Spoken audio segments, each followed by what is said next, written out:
My name's Frank Morrill, and the pictures I will show you tonight will be of William Bullard, the photographer who lived in Worcester for a while, then moved to North Brookfield. I'm going to tell you his whole story.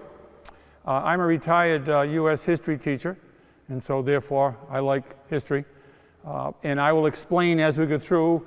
If by any chance you have a question, one of my students sitting back there, if by any chance you have a question, just yell it out, just say it, just whatever, interrupt me. As I told someone earlier, 34 years of teaching, you get so used to being interrupted, usually if they want to go to the bathroom, but feel free, just because then we can keep it flowing if you do.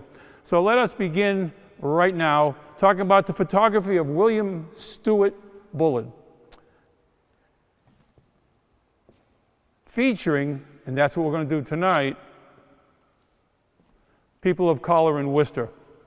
So a number of these photographs will be of the people of color in Worcester. And I say people of color rather than African American or black because there are a number of Native Americans in the pictures that he took, hence the term people of color. That's him. That's William Bullard, 1876 to 1918. And we're going to look at his life and legacy. I'm now finding that there's more than 5,400. When I bought them, that appeared to be what they were. And it's closer to 6,000 as I go through each one. But it's a large, large number of glass negatives. That's Bill right there. Now this is unusual. He did that. He cut holes in the paper. He took the picture. Obviously, he didn't start photography until he was 18 years old in 1894, so he wouldn't take a picture of himself as a child. Those are all tintypes. He put tintypes together. In fact, you can see the two tintypes with parents in the center. He's one of 6 boys. He's the second oldest, but he's the oldest surviving. The oldest boy, Georgie, only lived to 11 months old. And once again, that's Bill. So I'm fortunate to have like 250 pictures he took of his family, his home, and other things that I can research. And that's Bill on the far right top. He was about my size, which was, at that time, a fairly tall man. That's his brother Marcus, way over on the left. That little boy is Robert, his oldest nephew. And what's neat about him is after hours and days and weeks of research, I got to speak to Robert's 2 daughters. They're in their 80s. One of them has passed away. I got some good information from them, but it took forever to find them. Unfortunately, they knew nothing except they had a great uncle Bill, didn't even know he was a photographer, knew nothing about him, and there's a reason for that, and we'll see that coming up. He is a jokester. Look at his shoes. He did a little walking. You know, the Nancy Sinatra, her boots are made for walking. Well, those shoes definitely show it. That's his cousin, Bertie, and his grandmother. And yes, that's an early selfie. You could do a cable in those days, which you don't see. He's got one hand missing, so I suspect this one's a cable. Or you could set the camera up, put the hood over, get someone else in there to take it. Even that wasn't that easy. You had to be careful not to move it, very sensitive. And there's Bill looking great. Now notice he's got a cut over his eye, over his right eye. You might not be able to see it from there. There's a problem with the whole thing. He didn't get wounded in battle, I know for sure, because he never served in the military. So if you look at what he is doing right there, he's posing looking fantastic. One problem, never served. He didn't serve at all. His brother Henry served. I was able to find him. I've been to the archive in Boston, the military archive, where the original records are. I've gone through them. We've talked to the historian. He never served a day. But he was fascinated with the military. You'll see that coming up. 1902 was that picture. He was 26 years old when the picture was taken. And of course, it was set up. You'll see his backgrounds. He tended to have wrinkle sheets or a screen like this, all wrinkled with a tree painted on it. And he would go out. He had no studio, which makes him all the more remarkable. I was talking with this gentleman, Paul, in the front here earlier, and he's able to figure out, as many people have, the man was an incredibly good photographer. So he's a masterful photographer with many interests. Well, here's some of those interests. He loved railroads. He took 155 pictures of railroads, glass negatives of railroads and trains. Some of them are just stunning. He loved trolleys. You'll see some of those coming up in Spencer. Ice harvesting. He did 300 plus ice harvesting pictures. Horses cutting the ice, putting it in, in the sluice way, selling it, all the wagons. He loved Walker Ice. That was the big ice company in Worcester. And he took 92 pictures of every single delivery wagon they had. It's quite fascinating. He liked education, took all the schools, went around taking schools and colleges. Some reason he liked gravestones. He's got 2 boxes of just gravestones. I've not been able to find a single person I know. I'm sure I can find that person, but he never matched them up, the gravestone with some other person. Streets, dozens and dozens and dozens of streets in Spencer, and you'll see more coming up. Fire stations and fires. He did a lot of fires. He did not get to Massasoit, the big inn that used to be in the center of town. Didn't get that fire afterwards, and he could have. It was 1910. You'll see that coming up. Factories, tremendous factories, inside the factory, outside the factory. He took a lot of interior pictures, which was very difficult to do in those days. You got your big sodium flash bar, magnesium in it, very tough. Local business, tons of business, took them all. Parades, he loved parades. Everybody loves a parade. Bill loved parades. So he took a number of them, several in Spencer going right up Main Street. West Boylston, wagons all decorated, people all decorated. 1915, Main Street in Worcester with American, or we wouldn't say Indians today, Native Americans riding down Main Street on their horses. He took it. Military, 800 plus pictures of military. Many of I know just where they are. Camp Framingham, Camp Bridgewater, Camp Green Hill, Camp Westfield. Phenomenal shots. I put a couple on this program. I'll do a little punch here for Old School Worcester. If you're interested in old pictures, it's on Facebook. It's a fantastic site. This gentleman here I met on that site, and that's all that's on there is nostalgia. Leave everything else somewhere else. And he took 243 images of people of color in Worcester community, in Worcester downtown.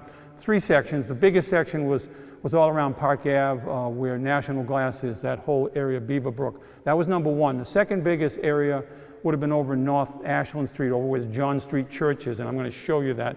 And the third area would have been over that really got destroyed, Liberty Street, Pink Street, the Clayton area, and 290 did a job on that. And Bullard was also an occasional school photographer in Spencer, Brookfield, Holden, and Worcester. He did me a real favor in Holden, not so much anywhere else. In Holden, he would tell me the school and the teacher. In the other ones, it's like, here, 100 years from now, Frank, look at these pictures. I'm not giving you a clue. And it's hard to figure out those. Sometimes there was enough school that I could get it. Sometimes it was a close-up with the school too tight behind it. These are examples of where he traveled to 44 communities. Unbelievable for that time period. And you can see, I put the years to some. His first pictures were in Newport, Rhode Island. He had lived in Rhode Island for a short time. He was 18 years old. He took Worcester all that time. Even when he moved out, he came back. You can see as you go down the line, Camp Westfield, Camp Bridgewater. Even went to New Hampshire. He's got some Keene, New Hampshire, different ones. And I just threw some on for a sample. Now, the research questions I have to have, was he an apprentice? The guy was good. Once I started bringing these to experts, like at the Worcester Antiquarian Society, I also went to a woman named Maureen Taylor. She's considered to be, she's the photo detective. She's been on TV a lot. So she can look at a picture and tell you the stitching in the clothing. Oh, that's 1897. I brought these to her, and she thought she had never seen the people of color pictures. She had never seen a set that rare, that clear, that sharp. So there's no evidence at all that he was an apprentice with anybody. But I'll tell you a quick story on that when we get to his house in Worcester, which is still standing, another piece of research. Why did he take such a strong interest in the black community of Worcester? Well, I'll tell you, we have no idea. His grandfather lived around the corner at 14 Birch Street and 26 Birch Street, which is right over off of May Street. His grandfather was a Civil War, been in several battles, including Shiloh, big ones, and he survived them and came back. Did he bring back stories? Did he bring back a black person, a free black person, as some soldiers did? We don't know. We don't know. And certainly it has been researched with Dr. Greenwood from Clark University, who I partnered with this once I found her. She's an expert in migrating blacks to Worcester and has written on it.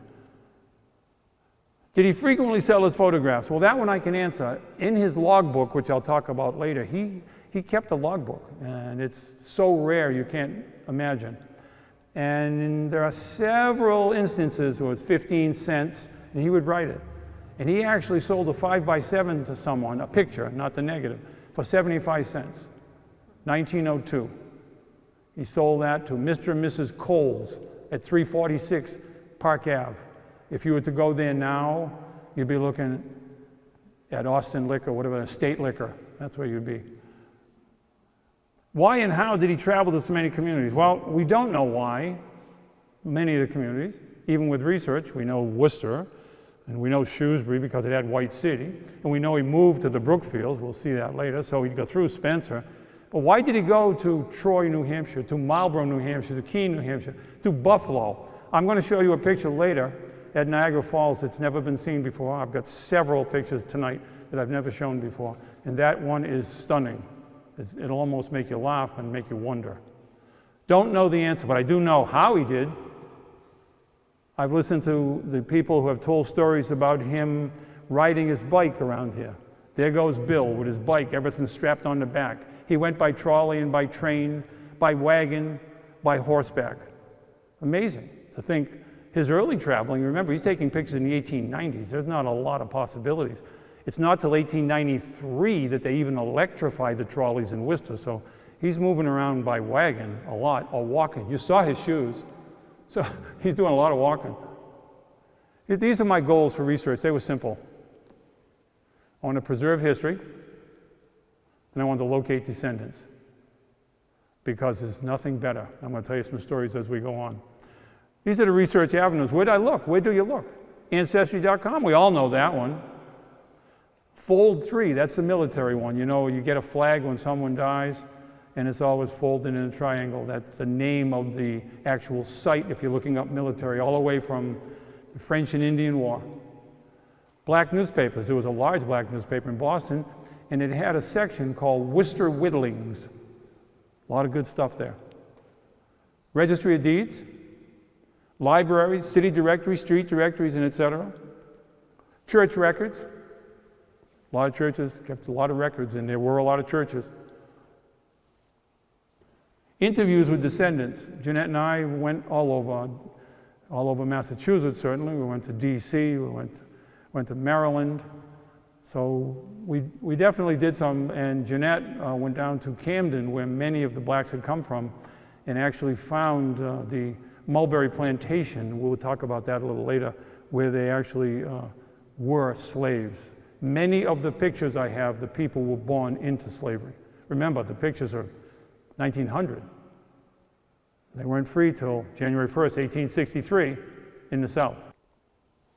Interviews with residents who live in the city. Got some important interviews coming up that I'll share a picture in the interviews we did with residents. And business records, lots of those. And his photographs. They are so full of clues you can't imagine. You can sit there sometimes with an 8x10 photograph and you just keep finding new things that give you a clue. A little sign in the corner. Sometimes you look at one and you miss it, and you miss it, and you miss it. You go back with a jeweler's loop and go, wait a minute, I can see 3 names on that sign of that street. So you start looking, 3 letters rather, what could that be? I spent a great amount of time. My wife will tell you that. She's sitting in the back over there. She'll tell you, sometimes I'll go downstairs where I keep all this and spend hours and hours, and then come upstairs with a great find and tell her, you won't believe what I found. And she was always enthusiastic. She would usually say, well, isn't that nice? Go back down cellar. So, you know, when you got that kind of support, it's really helpful. Bullard's Worcester. What was Bullard's Worcester? Well, let's look. He was born in 1876. There were 55,000 people. He died in 1918. It grew. Well, why? Why did that happen? Well, for some of you who don't know, Julie would know, Paul might know, Worcester 1900 had the largest manufacturing city in the United States, not on a Great Lake or on the coast. An incredible, incredible base.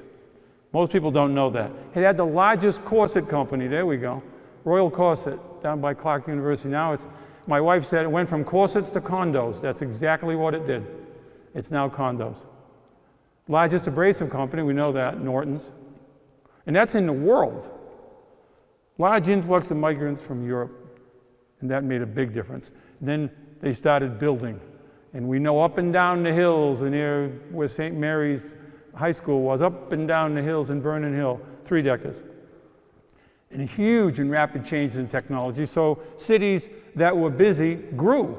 You can imagine the change in technology from when he started taking pictures to when he finished taking pictures.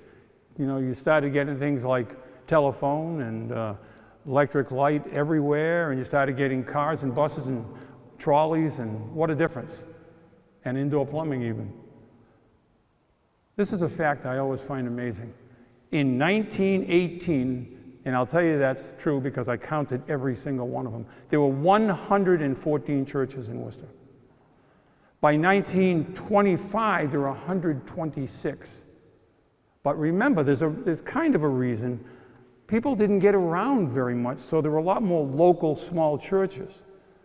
That wouldn't be the case now. Like, I'm from Charlton, we had 13 elementary schools in 1900. This is his house, 5 Mayfield Street. So I said I'd tell you something unique about that. It's still standing. Took me a while to find it because this is not Mayfield Street. He lived on Mayfield Street. This is Maple Tree Lane. Come around 1910, 1911, they decided, let's rename that street. We'll move Mayfield across the street to Bradford. So there I am walking up which was Bradford at the time, and there was no 5. They were all gone in the Beaverbrook area. So that house is still standing. Luckily, I found pictures of the inside. We'll see that coming up. And what was neat is there was a professor from Virginia who is a black professor who does research on black photography. He came up to speak at the Worcester Art Museum on my exhibit. He was invited up to speak because he liked it. He sent me an email and said, I was doing some other research. Are you related to George Morrill, M-O-R-R-I-L-L, same last name as me? And I said, no, why? He said, well, that's a 2-family. When Bullard lived there, George lived there. He was a photographer. Never knew that. So now I know everything about George Morrill. I found his relatives. I don't believe I'm related, but I found his relatives. In fact, one of them's on Old School Worcester now, and I talked to the other. They're a little bit older than me. They're in their mid-80s. And they had no idea. They've never seen a picture of George Morrill, of the man himself. So I sent them one. Took me a while to find it, but I found that he had a studio. Bill visited the studio, but I doubt he didn't work for him or anything. George Morrill ended up being in Fitchburg for 30 years as a photographer. This is Bullard's case. He had a thing about this case that he carried his camera in. It's everywhere. He sticks it. It's like, where's Waldo? It's in dozens of pictures.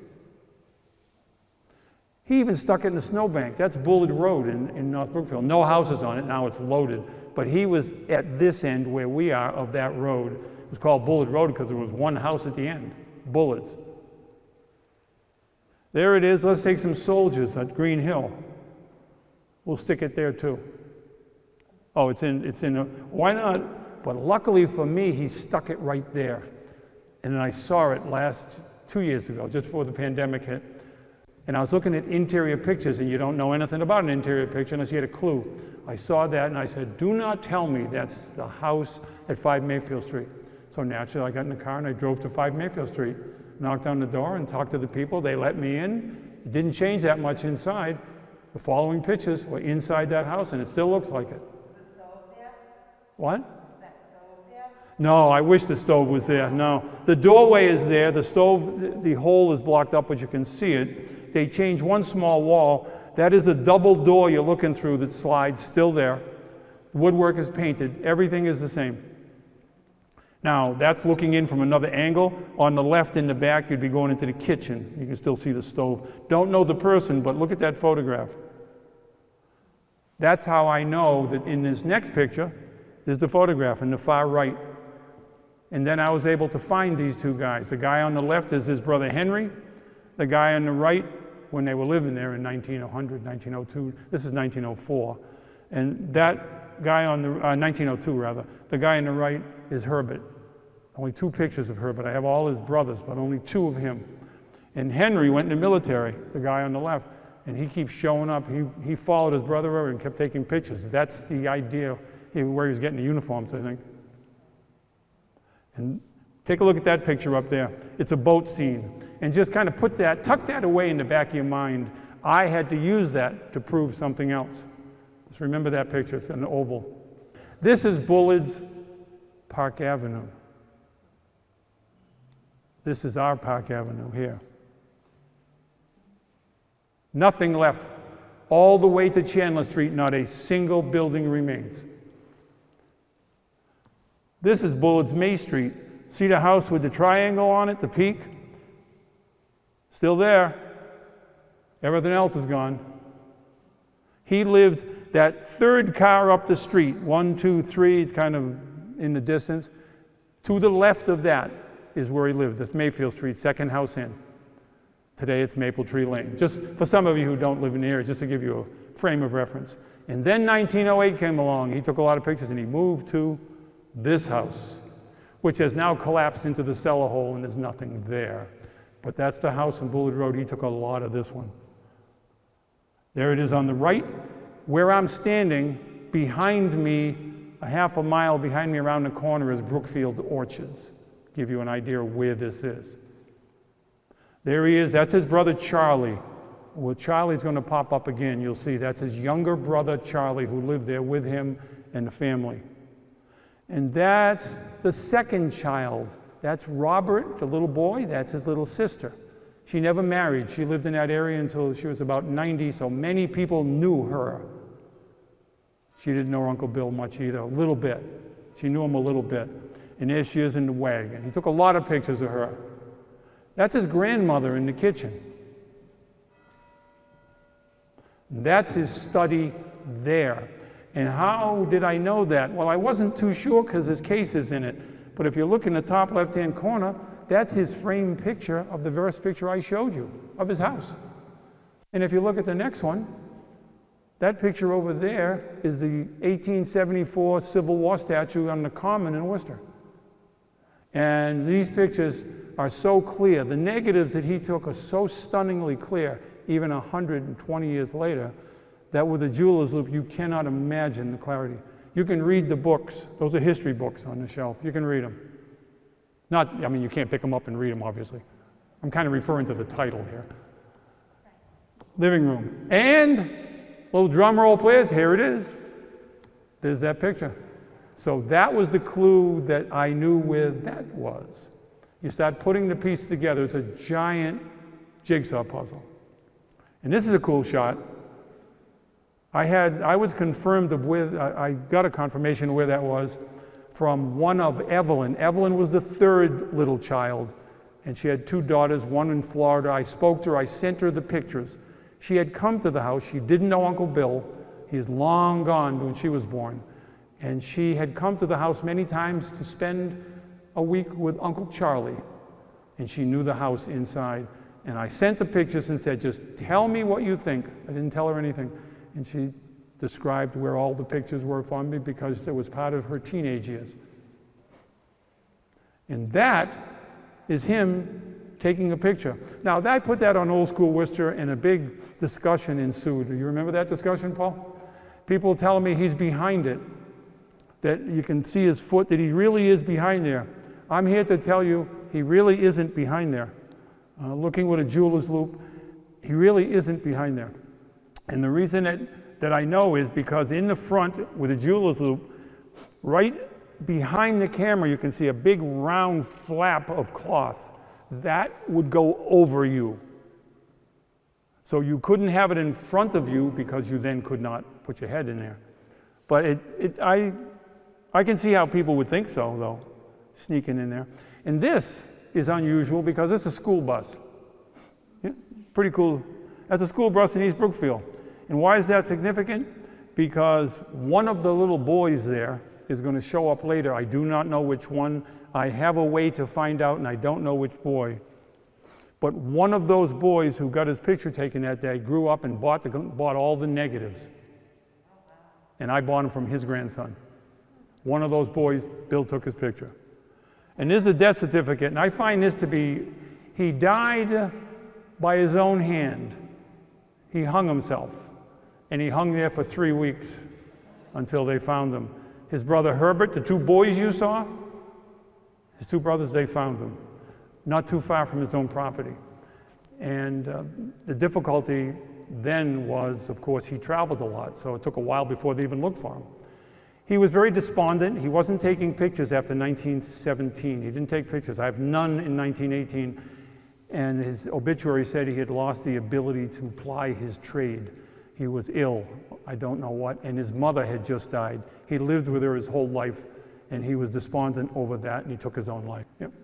And here's what I want to show you. They were very sophisticated in those days, and Dr. Lamb came along and had to figure out, how do we determine how he died?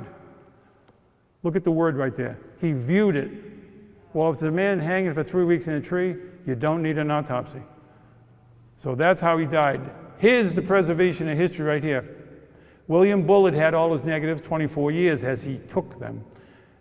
Charles wasn't interested in photography. They stayed in that home and didn't move and didn't get used for 40 years. Their postman was that little boy he took a picture of on the school bus. He bugged him and finally got him in 1958. He died in 71, and living with him in his home was his grandson. So they stayed right there for the next 32 years. I met him in 93. I started using and learning about the negatives until 2003, and then I bought the whole collection. And now I've had him 18 years. That bottom picture is me, by the way. In my younger days, like. That's the acquisition, 2003. Then the discovery. This is what made all of this known. That's my granddaughter, who's now a freshman in college. At the age of 10, she was sitting looking at glass negatives with me. Some people here have met her. She was sitting looking at glass negatives, and she found this one where it wasn't supposed to be. It was in a group of streets.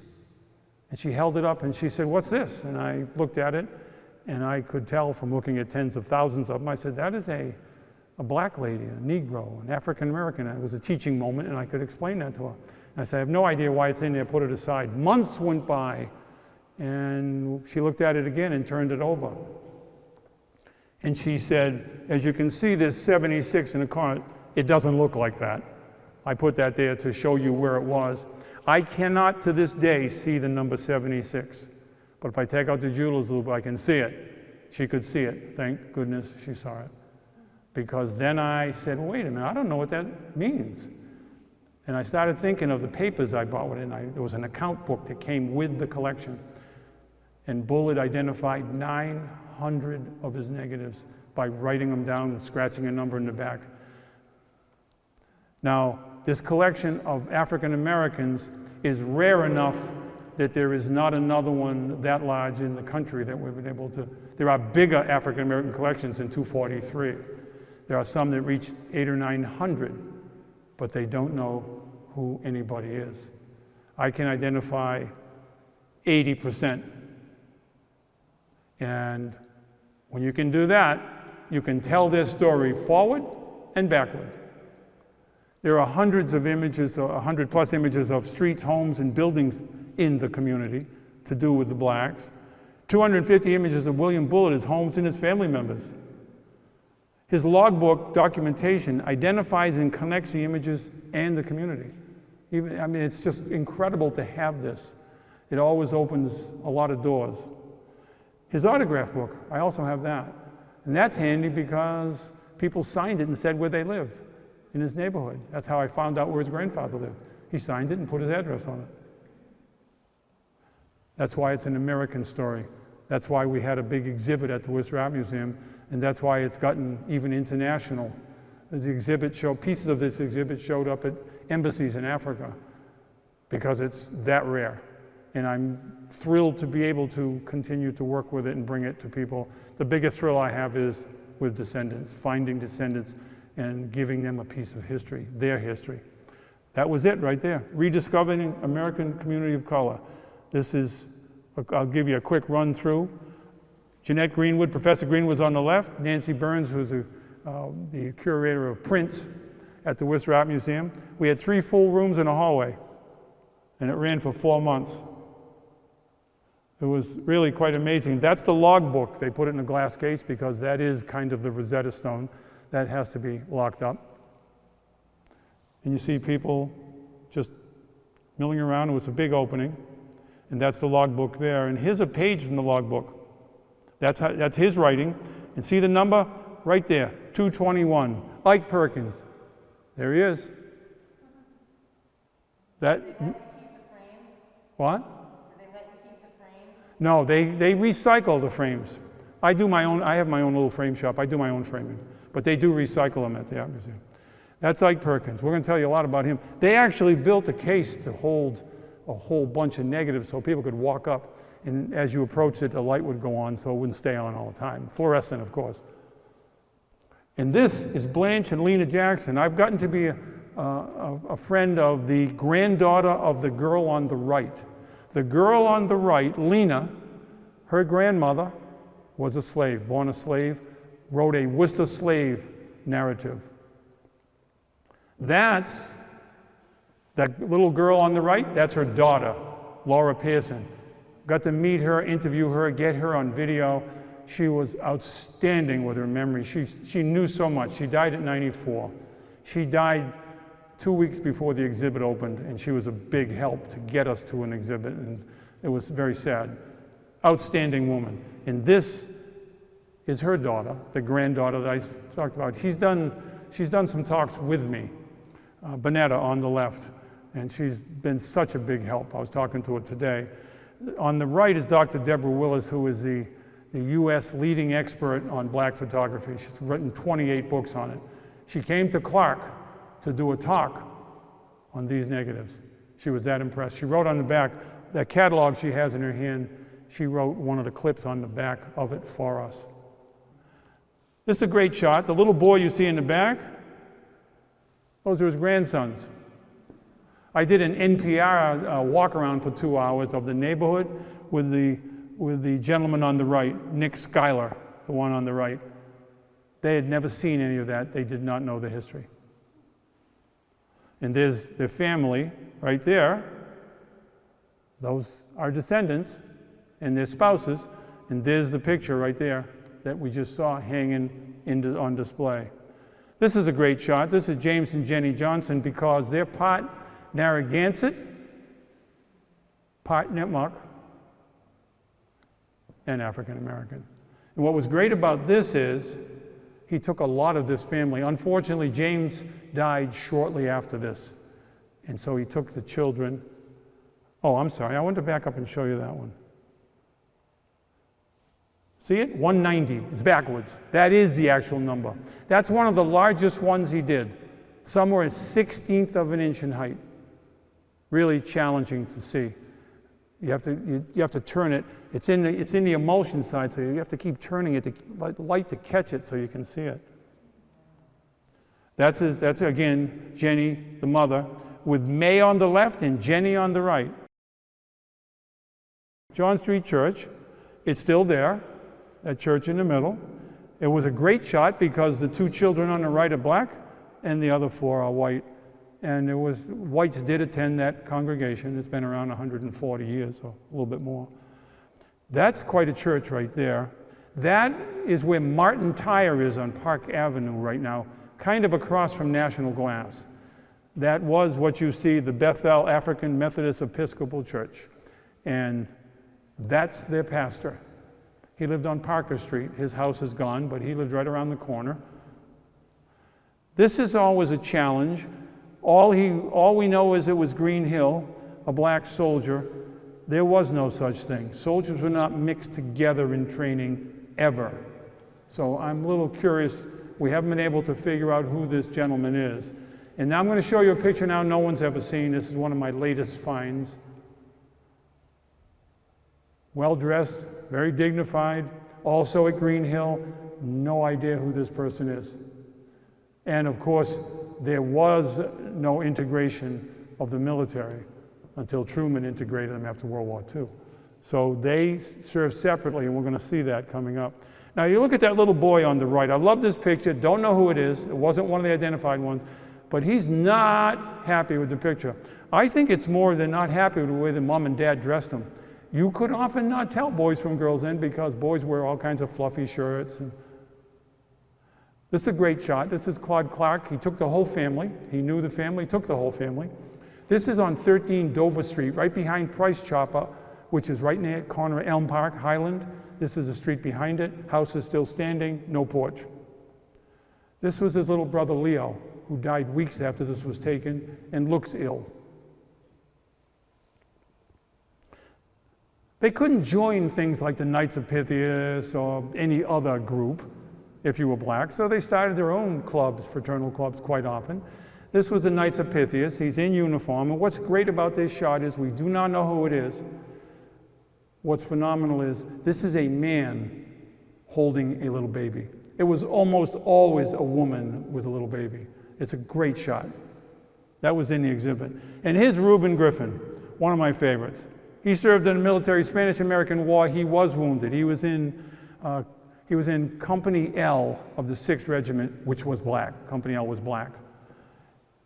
And he served. He had to be a friend because Bullard went to his house, took pictures. He took several pictures, very informal pictures.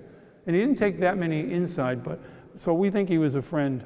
I like this one because often the fire department in Worcester would say that their first black participant wasn't until they'd argue over the 30s or the 40s, depending on the person. Well, this was taken in 1907. That man is black. That man is black. And there's probably 2 other people of color. And how do we know they're part of it? Because I can read the 1907 on there, and I can see the belt buckle, which says Worcester on it for firefighters, with a jeweler's loop. The negative gives you much, much more. And that's Elm Park, by the way, and right behind it you can see a little kind of a hazy picture. You see others. This was a fireman's muster, very popular in those days. How far can we spray water with our new tanker? And that happened a lot. What year was that? That's 1907. Each ribbon says it right on it. That was easy too. Here's one of my favorites by far. This is David T. Oswell, a musician. He is our oldest born photograph. Born 1834. Died in 1902. Wasn't in slavery. He was born outside of Boston, but he was a musician. Had to fight his way always to have equal billing with anybody. That's a viola, or a very large violin. He took a couple pictures of him. We found out that he had a great-grandson, and we went looking for him. Still living. He is still living. His name's Raymond Jackson. His great-grandson is a world-renowned concert pianist, lives in Silver Spring, Maryland. We went down to interview him. You're going to see pictures. A wonderful human being. There's more to this story. It's my favorite story, my wife's favorite story. You want favorite stories? 60 years ago, November, this coming November, I danced with a girl for the first time in my life, because I'm from Spencer. She's sitting right there. I figured, I danced her, I might as well marry her. Right there. What did we dance there? The twist, the chubby checker. I think that was the last time I danced with a girl. I did have to dance when I got married. This is in his home down in Silver Spring, Maryland, in Raymond's home. Went down to visit, and on his wall, it's a lot bigger than it looks, but I've got to get a better picture of it. He's 87, Raymond, now, and he's not in good health. This is as you can see, 1880. This is David T. Oswell, you can see in the center, right there, the musician, and he has an original poster, there it is, of his great-grandfather, who he idolized and would come up and put flowers on his grave because he lived in Providence. The story gets better. There's Sylvia. She was a fairy, as David T. Oswald's daughter, and a musician, as his grandchildren were. And that's his other daughter, Addie, and that would be Raymond's grandmother. When Raymond died, He was buried in Hope Cemetery in Worcester. Tradition would have, it took me a while to find this, you'll see a broken string. Can you see it? There's a broken string right there, signifying a musician has passed away as part of his flower arrangement. He had another flower, he had many. Bullard must have known the family because he went to Hope Cemetery, took many pictures. He had flowers everywhere. And there he is. That's Raymond, professor. He has a doctorate from Conservatory of Music in New England. He's got one from Juilliard. He was a professor at Howard University for many years. That is a 9-foot concert grand. He put an addition on his house so he'd have his piano. And when we were there, his wife said to Jeanette and I, "Why don't you lay under the piano?" To which we looked at her like, what are we? She says, "Oh, that's what I do." So he played Rachmaninoff, which is really kind of intense, while we laid under the piano. You could feel it pounding into your chest. It was an incredible experience. I felt a little silly, but it was fantastic. So I said to him, "When you play Carnegie Hall, do they allow people to come up and lay under the piano?" He didn't see that as happening. Here is, again, the picture over there. Now, this person is Emma Boyd. She is now at the New England Conservatory of Music. She's a freshman. She's at 14. She came up. This is David T. Oswell's great-great-great-granddaughter. They knew of Raymond Jackson. He did not know of them. They met, and they're still in contact. And he has been a tutor to her, and it's just a fantastic story that they are now in each other's lives. He's in Silver Spring, they're in Alabama. That's him playing the piano. He came up as a favor to play the piano at the opening of the exhibit for us. She played the night before at City Hall when we had an opening just for the descendants. It was a fantastic night at City Hall. And poor Joshua, he's 12.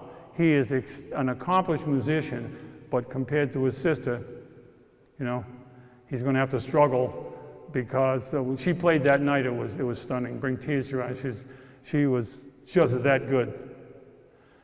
These are two, I said before, you know, some people live long enough, you get to know and talk to residents. Remember when I said you could talk to residents? We talked to a lot of residents who weren't descendants, but who were black. And they remembered these two little people. This is Wheezy and Marty Herrera. Now, Wheezy lived in 1994. So lots of people would tell us they were our babysitters. Now again, they're little people, they're very, very small. They lived at 44, 50, and 54 Mason Street. Two of the houses are still standing of the three they lived in. And they tell the story about when Marty, the girl on the right, was babysitting for a 12-year-old, and the nurse called. There was a problem, so she went to school to get him. And the principal told her, "You need to have an adult, a parent, come here."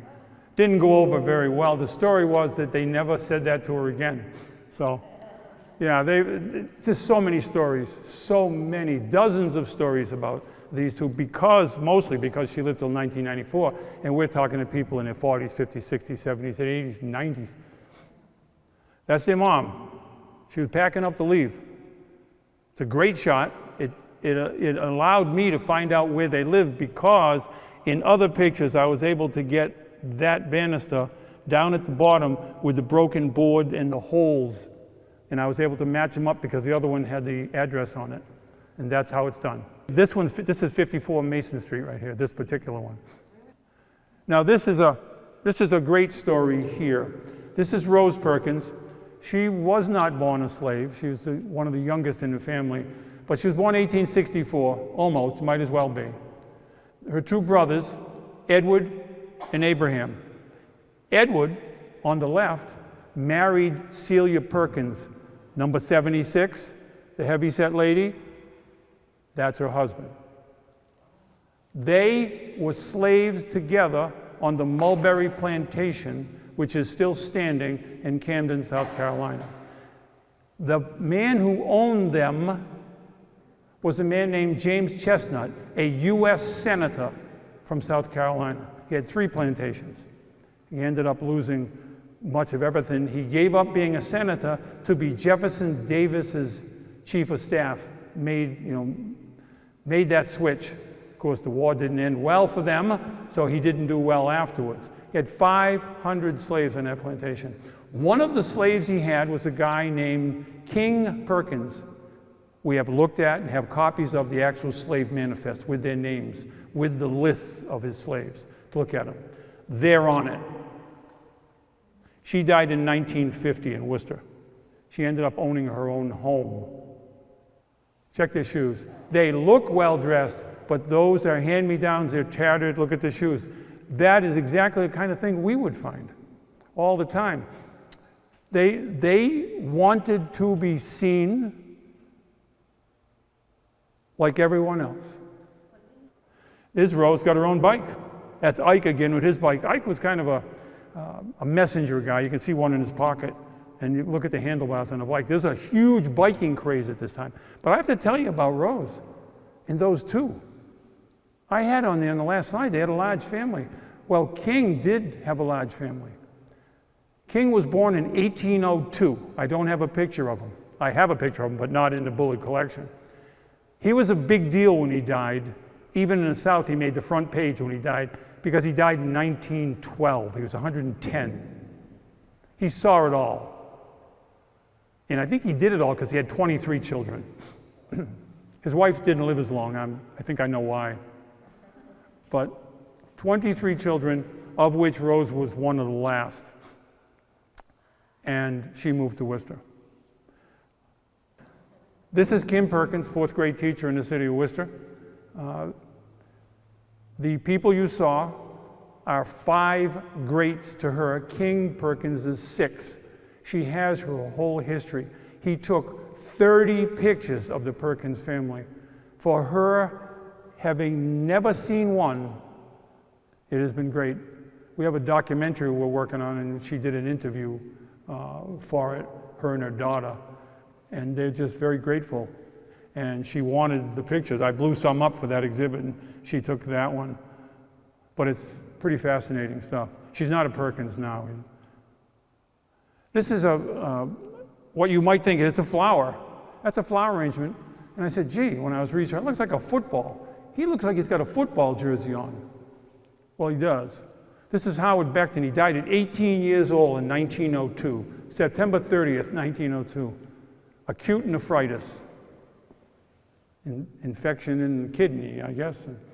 So what does that BAC mean? Well, that took a while. It means Bancroft Athletic Club. A lot of clubs in the cities then, baseball clubs and football clubs, a lot of club stuff. And we found the article, Jeanette found the article in a Boston paper referring to the Bancroft Athletic Club sending an arrangement of flowers that looked like a football. And there we made the full circle, we had it all. And this is family. He put the pictures together. The only one he took was Florence down in the bottom right. The mother and father had passed away early, and then Howard passed away. She was raised by her grandmother on Winfield Street. Florence down in the corner. The whole family was gone. Alonzo Shannon on the left. Another sad story. This man died from a burst appendix at 25 years old, but what makes the story incredible was he was a junior and a football player, a junior in college at Amherst College out towards Northampton. You're probably familiar with, right in the center of Amherst on the left. You'd have trouble getting into Amherst. It's a very select school. I can't imagine a black going to Amherst College in 1905. He died May 21st, 1905. He was born just at a time, I guess, they couldn't get to him. And this is a really cool picture because Lois, who I don't know if she's still living, she'd be 97, interviewed her at 92 in Boston. That little boy right there is her dad, William Dempsey Perkins. Yes, that's a boy. You see why the boys were not happy? That's how they'd be dressed like that until 6, 7, 8 years old. I have some pictures. I've posted some. You've seen some on Old School Worcester. Here's what's great about it. She had the original that that was given to her grandmother. That's my picture, that's my notebook, but she had the actual original. We've only found 2. I have a ton of original Bullards that he processed, but not of blacks. I have about 100 of his actual pictures that he made from the negatives. But that was fantastic. We found one in New York, and this is a great story, the Ward family. What a cute little guy on the right. He actually drooling. This is James Harold Ward. He only lived to be, he was kind of young. He was born in 1900, the little boy, died in 1932. That man, the older man right there, was his son. We actually found his son. He had never seen that picture. He was 7 when his dad died. He was born in 1925. He passed away last year. His wife is still living, and his son is still living, lives down there. But it's a great story because he went to North High School in Worcester. Then he went in the military and he was discriminated against. He didn't want to be a cook on the ship in the Navy, so they kicked him off the ship and left him in the Aleutian Islands. For 3 years he sat out the war in the Aleutian Islands. And his revenge was to come back, go to Cornell, then meet the guy named Bill Marriott, who just had 7 little tiny roadside ice cream places. And he befriended Bill, worked with him, and when this man retired, he was executive vice president of Marriott Corporation. So he was quite an interesting guy to talk to. We went down there, we had dinner with him, we stayed at his house, a very interesting guy. And at the end, this was a Lou Jones exhibit. He's a photographer, famous photographer in Boston. He wanted to come out and take pictures like that of descendants, and he put a big exhibit up at Clark. It was very fascinating. And that's the reward of my research right there with Jeanette. That's not even close to all the descendants. Of course, some of us are in here, I'm in there, my wife's in there. That's not even close. But that's all we could gather at that moment. That's the reward of research. Those people did not know any of that history. It's a wonderful feeling. Now I'm going to give you some samples. Get Mr. Worcester Market. How many know what that is? I know you do, don't. She knows all that stuff. How many know where the registry is? Well, there it is. Go in and get your license and a chicken. That's just where it was. When I grew up, that was the Royal Theater, Hadley's, places like that. But then they tore it down. Right to the right of that is the old Worcester Market, which, by the way, when built, was the largest market in the United States of its type. How many remember Northridge Furniture? Anybody here remember that? There we go, Northridge Furniture. It was right next to Coney Island hot dogs, burned down. That is Robert Northridge himself in front of Elm Park, and you can see it right here. There's the bridge in Elm Park, right on Park Ave, in his 1913 truck. And this one I threw a bunch on, just some fun stuff. These guys are in Tatnick. I had put this one on your site. They got a dead chicken sitting there on the suitcase, and potatoes, standing there with oars, and all he said in his notes was Tatnick. Boys in Tatnick. It's quite a shot.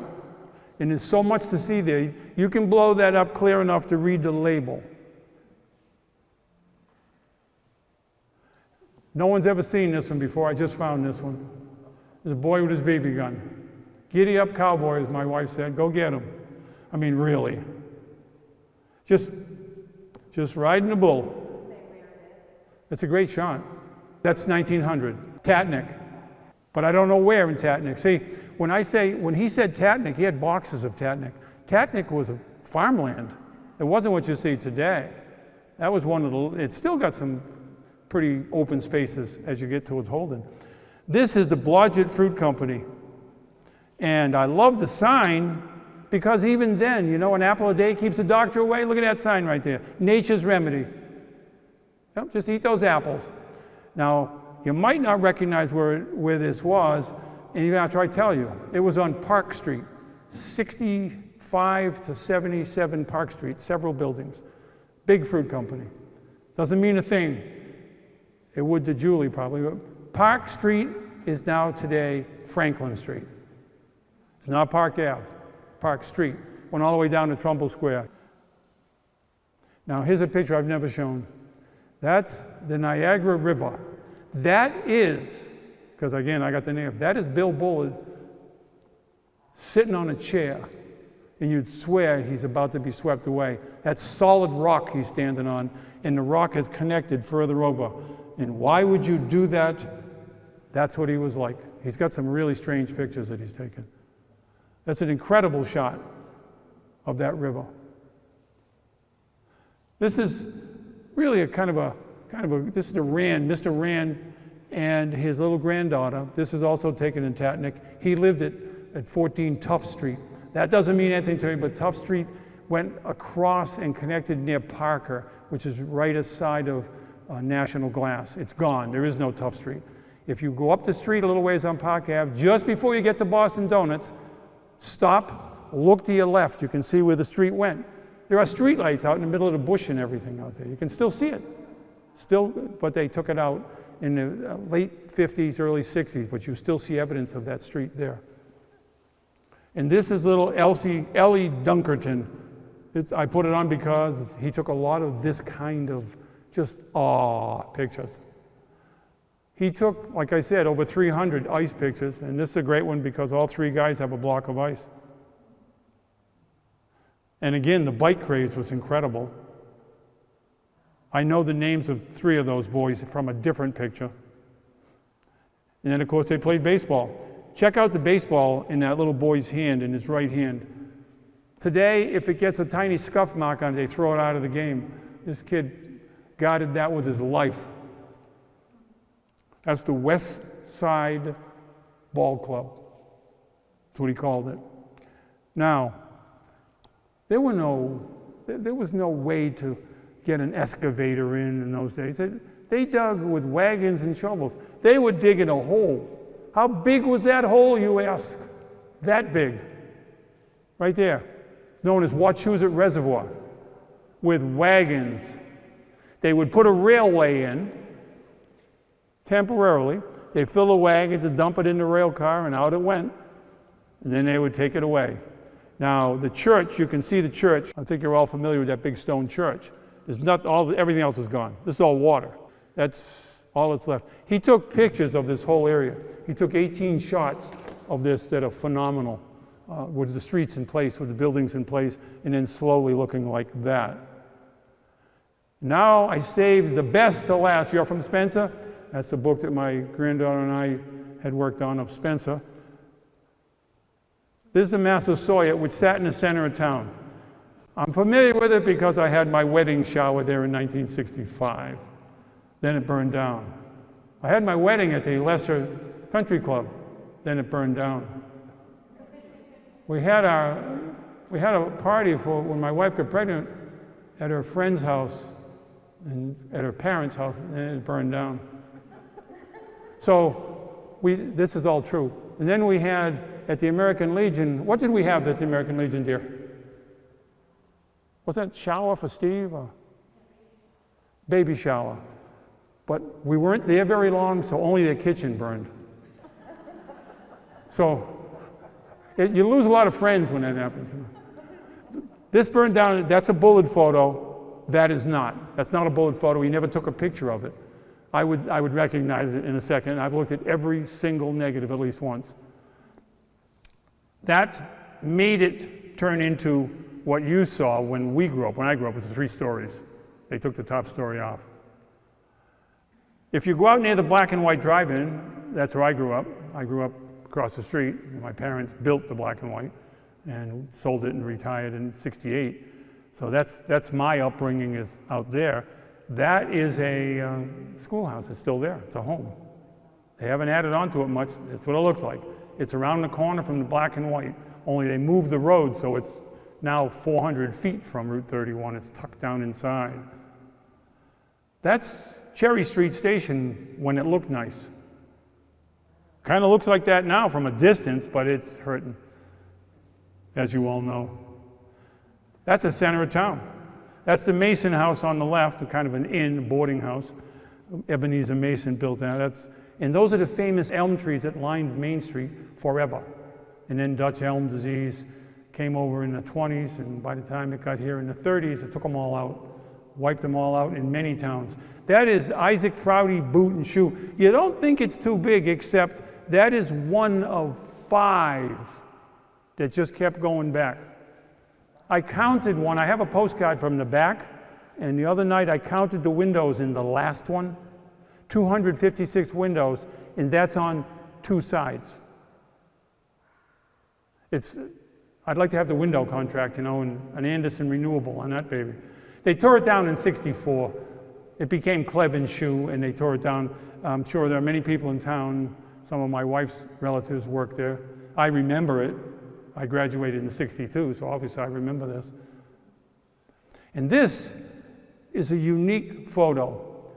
If you go down Pleasant Street, go down to the bottom, go across the 7 Mile River, and head out towards the black and white, that's where you're headed. That big open field to the right, there's a big wall in the foreground from the Pine Grove Cemetery that's not there yet, but the corner was not that sharp. They went through the field. You wouldn't be driving today at 45 miles an hour and try to make that T corner. But that was a pretty unique shot, so it gives you a look back. All the barns you see in the distance, gone. How's that one? That's unique. All he wrote on that was Spencer Tenting. I don't know what that means, but I don't know where they were. But it seems they were ready. They could go fishing. They're ready to go, have a good time. He did that a lot. He's holding a fish, so he did a lot of those kinds of pictures. He even took pictures of people holding up like 5 fish. No name, just caught 5 fish. And that's a Worcester picture. There it is. That's the original black and white. That was built in 1950. It was built way over to the right of what you see there. Then they built the one you see today. Not quite. They built one on what you see today. My father built it in April 1955. December 1st, it burned to the ground. There was nothing left of it. Then he built what you see today and kept it till 1968. 55 was a tough winter, very tough winter. So he turned into a mobile station, that little black and white. I've asked my brother recently, my 2 brothers are 5 and 10 years older than me, what they remember. They remember building it more than I was 7, but can't remember how it got moved. One of my brothers said we put logs underneath it and rolled it over to the right. It's not very big. It's a very small building. But I thought that was the original. That's South Spencer. Not bad. Gone. Houses, nothing left. When I wanted to use the picture then and now for the book, we talked to some people down there. We walked around the whole area, my granddaughter and I.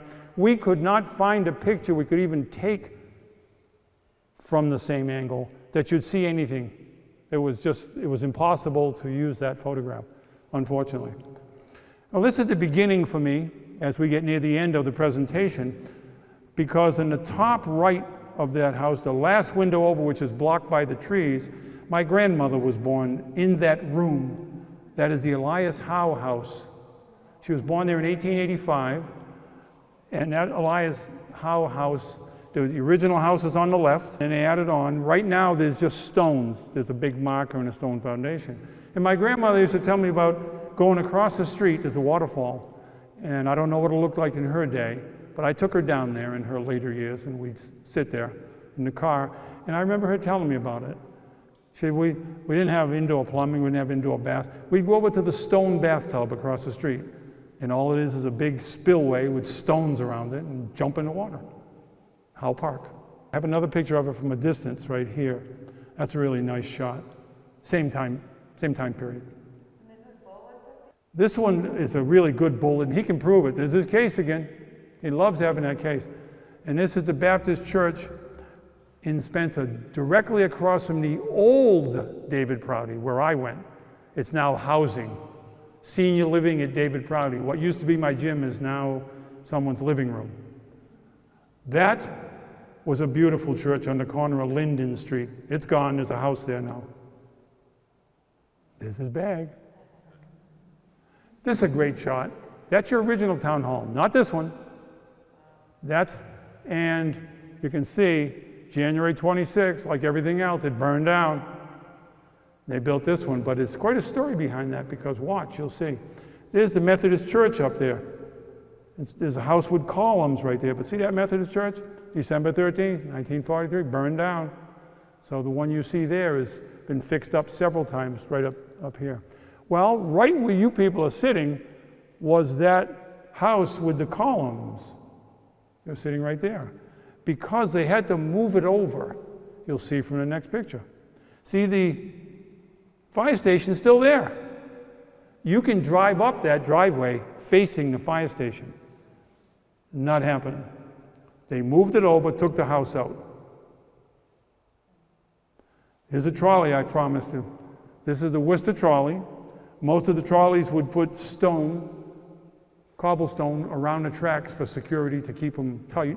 Not all, but most. And that's the Worcester Trolley. There were two of them. There was a 463 and a 512. And those are the ones here most. 1925 through 27, there was almost none. People started to have cars.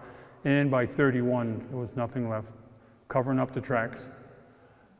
In Worcester, they ended around 47. And then Brazil bought most of the trolleys from the city of Worcester, and they moved them down there. But the building in the background, that's the town hall. That's right where you're sitting, only the old one. That's the old town hall. And there's one, that's, I believe, Irving Street to your left. Looking down the street, you can see the spire from the Congregational Church, the big white church, and there's a trolley coming up, making the hill. I don't know if they were dragging a little race there or whatever, but I can assure you that under most conditions, a single rider in one of those buggies would be faster. And I threw this in there because I don't know where it is. And Bullard did this to me a lot. He would say farm area, house. And I don't know if it's a joke, but I mean, that wasn't much of a clue. This is Spencer, and it said Spencer Farm, which I would have known had he not told me. Maybe those kids have relatives that are still living. Maybe the home is still there. I don't know where it is. I know Spencer pretty well, but I don't know where that is. And that's a beauty. Bullard only took 4, I think, pictures of it. I have about 16 pictures of that. Up behind the high school, that was the famous Sibley mansion. Rufus Sibley lived in Rochester, New York, but he built this back in '99 and used it as an occasional summer home. 52 rooms. Not bad, good view. And it's a much better view than today. There's a football field up there and a soccer field on top of that, but it was even higher because they brought the Corps of Engineers in and leveled the field off. It was much higher. And the hurricane of '38 damaged it. We can't have a damaged building, so they just tore it down. I have pictures of the inside. Building the inside was stunningly beautiful. Must have cost a fortune. $37,000. You probably couldn't build it for you couldn't build a porch for $37,000. And here we are, right where we started. I ended it with this one, and I'd be glad to answer any questions you have. If you want to find out more about Bullard photos or just photos like this in general, go to bullardphotos.org. You'll find a ton. And if you really want to see me talk even more, go to YouTube, put in my name or Bullard's name, and there's a number. Jackie has done some from Spencer. There are some done from Worcester Historical Museum and different ones I've done in different places. And I thank you very much. And that's it.